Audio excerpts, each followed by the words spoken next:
বাড়ির ছেলে মেয়ে বিয়ে করে নিয়েছে নিজেদের মতন। পরিবার ছাড়া এই বিয়ে কি হয়েছে? হয়নি। মোস্তফা সাহেব মানবেন না এই বিয়ে, কক্ষনো না। আজ এই বাড়িতে তার ছেলে থাকবে, না হলে সে থাকবে। আপাত মস্তক একটা ফয়সালা হবে এবার। তিনি বৈঠক বসাবেন, মানুষ ডাকবেন, ছেলেকে বহিষ্কার করবেন। এই মেয়ে ধরা ছেলের একটা শিক্ষা হওয়া দরকার।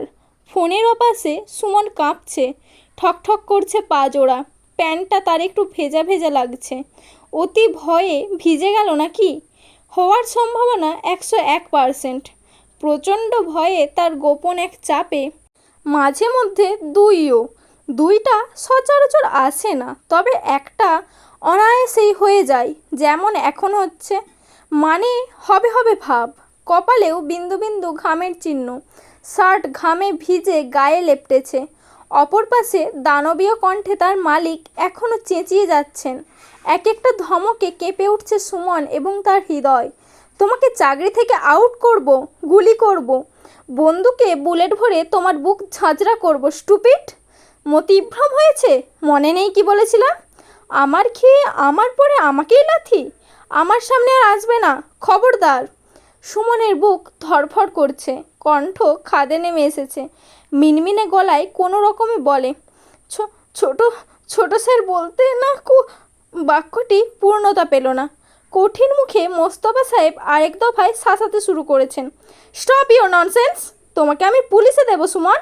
আমার খেয়ে আমার পরে আমাকেই ধোঁকা দেবার জন্য জেলখানাতে ঢোকাবো, রিমান্ডে নেব, যত রকম মামলা দেওয়া যায় দেব। You wait and watch. সুমনের আফসোস হচ্ছে, তার মোটেও উচিত হয়নি তন্ময়ের সঙ্গ নেওয়া। তার কোথায় ওঠবোস করা, বড় স্যারকে জানিয়ে দিলেই ভালো হতো। একুল ওকুল দুকুলি সে হারিয়ে বসলো। তার এখন কাঁদতে ইচ্ছে করছে, কিন্তু পারছে না। চোখে জল আসছে না। বুকে ছোট্ট ছোট্ট চড় মেরে হাহাকার করলো। সে মুহূর্তে ফোনে মেসেজ টুন বেজে উঠল। ফোনটা ঝাপসা চোখের সামনে তুলল। অ্যাকাউন্টে 50,000 টাকা এসেছে। কিভাবে এলো? কে দিল? বড় বড় চোখে মেসেজটি কয়েকবার পড়ল। সে সময় একটি মেসেজ এলো এয়ারটেল নাম্বার থেকে। তার মতামত এটি তন্ময়ের প্রাইভেট নাম্বার। ছোট্ট মেসেজটি হচ্ছে, enjoy your free time Suman সাহেব। বাবার সামনে কিছুদিন না গেলেই আপনার মঙ্গল। মেঘে ঢাকা মুখেতে এবার অলৌকিক সূর্যের দ্যুতি ছড়ালো। চ্যাপটানো ঠোঁটে মৃদু হাসির দর্শন মিলল। ছোট স্যারের নৌকায় চড়ে দুকুল হারিয়ে বসেনি। যাক, মিটিমিটি হেসে সে ঝটফট মেসেজ করলো, ধন্যবাদ স্যার। তারপর স্ত্রীকে কল করলো, হাস্যোজ্জ্বল কণ্ঠে জানালো, আসতেছি আমি। আমার জন্যে ঝাল ঝাল গরুর মাংস ভুনা আর সাদা পোলাও রান্না বসাও। মোস্তফা সাহেব চোয়াল শক্ত, তার চোখে মুখে দিকে তাকানো যাচ্ছে না।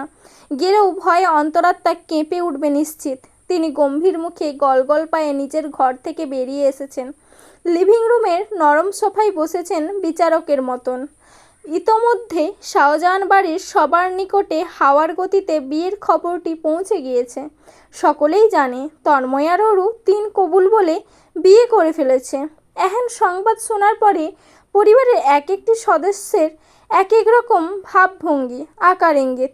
যেমন জাবেদা বেগমের কথাই বলা যাক। ভদ্রমহিলা ট্রে সাজাচ্ছেন। ট্রেতে দিয়েছেন মিষ্টি, 2 রকমের শরবত, কেকের 1 পিস টুকরো, 2টো টিস্যু। ছেলে মেয়েকে সপরিবারের পরম্পরাগতভাবে আপ্যায়ন করার জন্য একেবারে প্রস্তুত তিনি। অন্যদিকে মুফতি বেগম লিভিং রুম থেকে কাঁচের সব কিছু সরিয়ে নিচ্ছেন।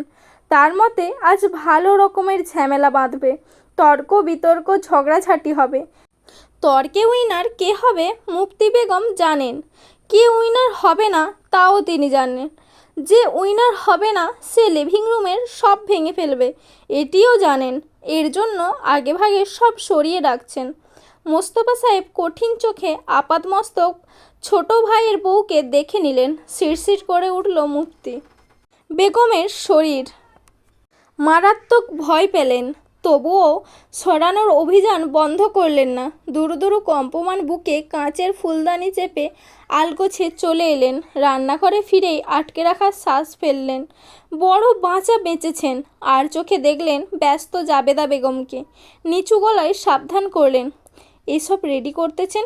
কি বকাচকা খেতে ভাবি? ভাইয়া মারাত্মক রেগে আছে। এই সাজানো গোছানো ট্রে দেখলে তার হাই প্রেশার আরও হাই হবে। জাবেদা বেগম চিন্তিত মুখে ফিরে চাইলেন। অনর্গল বলে গেলেন, এই জন্য কি নিয়মকানুন মানব না? বিয়ে তো হয়েছে, তাই না? এই বিষয় তো অস্বীকার করার মতন না। আর আমার ছেলেটা অকারণ নিশ্চয়ই এমন করেনি, কারণ আছে, ও আসলেই জানতে পারবো। মাত্রই রান্নাঘরে ঢোকা সাবিহা মায়ের কথাবার্তা শুনে মাথা দোলালো। সে তার মায়ের সাথে সহমত, তারও তাই মনে হয়।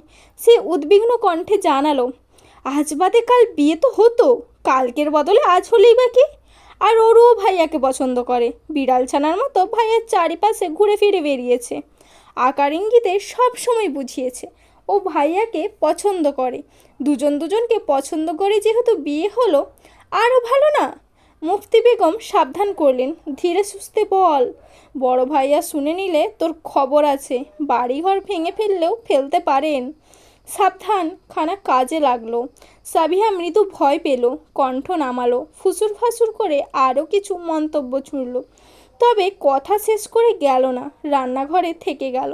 মায়ের সাথে ট্রে সাজাতে হাত বাড়ালো। সে সময় রুবির উপস্থিতি ঘটল। মেয়েটা দৌড়ে এসেছে, কপালে তার বিন্দু বিন্দু ঘাম। এসিতে থেকেও সে ঘেমে নিয়ে একাকার। গরম গরম আশ্চর্যজনক অবিশ্বাস্য খবরাখবর শুনেই বোধহয় এসেছে। প্রথমে সে বিশ্বাস করতে পারেনি, তবে বাসার হালচাল দেখে এবার বিশ্বাস করতে বাধ্য হয়েছে। আজ সাংঘাতিক কিছু ঘটবে বলে আশঙ্কাও করছে। অন্যদিক সুমিতা বেগম দিশেহারা। অভদ্র মহিলার মস্তিষ্ক কাজ করা বন্ধ করে দিয়েছে যেন। সে সিঁড়িপথে খাপটি মেরে দাঁড়িয়ে, নড়চড় নেই। জাবেদা বেগম দুবার ডেকেও সাড়া পেলেন না। বড় মাপের শক পেয়েছে পাবার কথায়। জাবেদা বেগম যতটুকু জানেন, সুমিতা বেগম চাচ্ছিল তার ভাইয়ের ছেলের সাথে অরুর বিয়ে দিতে। তা কি আর সম্ভব? ওই লম্পটের কাছে তাদের মেয়ে দেবে? ইহজন্মে নয়। আনোয়ার সাহেব অবুঝ বাচ্চাদের মতন চুপচাপ লিভিং রুমে এলেন। তার পেছনেই ওহি সাহেব। দু ভাই মুখে কুলু পেটে রেখেছেন। বড় ভাইয়ের হাবভাব দেখে মুখে কিচ্ছুটি জিজ্ঞেস করবার সাহস পেল না।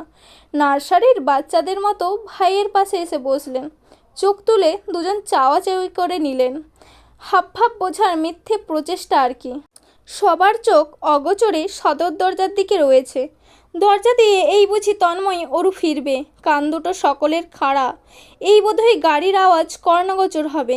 গুনে গুনে ঘণ্টাখানেক সকলেই একই রকমভাবে মূর্তি বনে রইল। টু শব্দ নেই কোথাও। নীরবতা ভাঙল গাড়ির ধ্বনিতে। সেই ধ্বনিতে ধরফড়িয়ে ওঠে জাবেদা বেগমের বুক। শান্ত স্থির নেই সাবিহাও। মা মেয়ে একবার চোখাচোখি করে নিল। সুমিতা বেগম নীরব দর্শক মাত্র, তার মস্তিষ্ক শূন্য। জাবেদা বেগম ট্রে হাতে বেরোলেন সে সময়। সজ্জিত ট্রেখানা স্ত্রীর হাতে দেখেই ফুলে ফেঁপে উঠলেন মোস্তফা সাহেব, যেন কেউ তার গায়ে কাঁটা গায়ে নুনের ছিটি মেরেছে।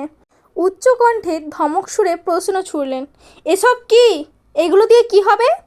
জাবেদা বেগম আমতা আমতা করলেন। জবাবে বলার মতো ভাষা খুঁজে পেলেন না। এগোনার সাহসও সঞ্চয় করতে ব্যর্থ তিনি। জড়সড় হয়ে দাঁড়িয়ে রইলেন। আর চোখে দরজা দিকে তাকাতেই দেখলেন তন্ময় ঢুকছে। ঢুকতে ঢুকতে তন্ময় বলল, ওসব রাখো মা, পরে হবে। তন্ময়কে নির্বিকার দেখালো। হাবভাব সাধারণ, পায়ের গতি অত্যন্ত ধীর, অঙ্গপতঙ্গ জুড়ে নিত্যকার তেজ। চোখ মুখ শীতল সমুদ্রের মতো স্থির। বলার উপায় নেই, এই ছেলে সাংঘাতিক কাণ্ড ঘটিয়ে এসেছে। ছেলের হাবভাবে মোস্তফা সাহেবের প্রেসার দ্বিগুণভাবে বাড়ল যেন। আঙুল তুলে কিছু বলতে গিয়েও পারছেন না। আশেপাশে কিছুই পেলেন না ফ্লোরে ছুঁড়ে মারার জন্য। বুকটা চেপে ধরলেন। তন্ময় লিভিং রুমে পৌঁছে সোফায় বসলো আরামদায়কভাবে। আর চোখে এক পল অরুকে দেখে নিল। মেয়েটা ইতস্ততভাবে এগিয়ে আসছে, চোখ মুখ লজ্জায় নত। ওকে এমন বিশ্রী রকম পরিস্থিতিতে সে ফেলতে চায়নি, বাধ্য হয়ে করেছে। তার হাত পা বাঁধা পড়েছিল। দীর্ঘ নিঃশ্বাস টেনে নিয়ে নিজেকে প্রস্তুত করলো। বাবা চাচাদের সামনাসামনি হওয়ার হলেও তাই। বসতে না বসতেই মোস্তফা সাহেব শুধালেন, কি শুনছি আমি? তন্ময় মাথা তুলল। বাবার চোখে চোখ রাখলো, না বোঝার ভান ধরল। বিচিত্র ভঙ্গিতে ভ্রু দুলিয়ে বলল, কিভাবে বলবো? তুমি কি শুনেছ? আমি তো পাশে ছিলাম না। দেখি বলো শুনি। মোস্তফা সাহেব নিজেকে যথাসম্ভব শান্তশিষ্ট রাখার প্রচেষ্টা চালালেন। দাঁতে দাঁত পিষে বললেন, ফাজলামা করতেছিস? তুই নাকি বিয়ে করেছিস অরুকে? তন্ময় সাবলীল গলায় দিন দুপুরে চোখ মুখ খোলা রেখে মিথ্যেটা জানালো, জি, ও আমাকে ভালোবাসে, বিয়ে করতে চেয়েছে, তাই আমি করেছি। আমারও মনে হয়েছে আমার থেকে ভালো লাইফ পার্টনার ওর জন্য অন্য কেউ হতেই পারে না। ঠিক তো অরু? আনোয়ার সাহেব সামান্য ভেবে একমত হলেন। তারও তাই মনে হয়, তন্ময়ের থেকে ভালো মেয়ে জামাই হতেই পারে না। তিনি মেয়ের সম্মতি জানতে চোখ তুলে তাকালেন। অরু তন্ময়ের দৃষ্টি পেয়ে লজ্জায় আড়ষ্ট হলো, কোনো মতে মাথা দোলালো ক্রমান্বয়ে। ব্যাস, মুহূর্তেই আনোয়ার সাহেব চিন্তামুক্ত হলেন, হেসে উঠলেন প্রফুল্ল গলায়। তবে হাসুটুকু বেশিক্ষণ স্থির থাকতে পারেনি। মোস্তফা সাহেব গম্ভীর কণ্ঠে ধমকে ওঠেন। বড় ভাইয়ের ধমক খেয়ে চুপ করে গেলেন আনোয়ার সাহেব।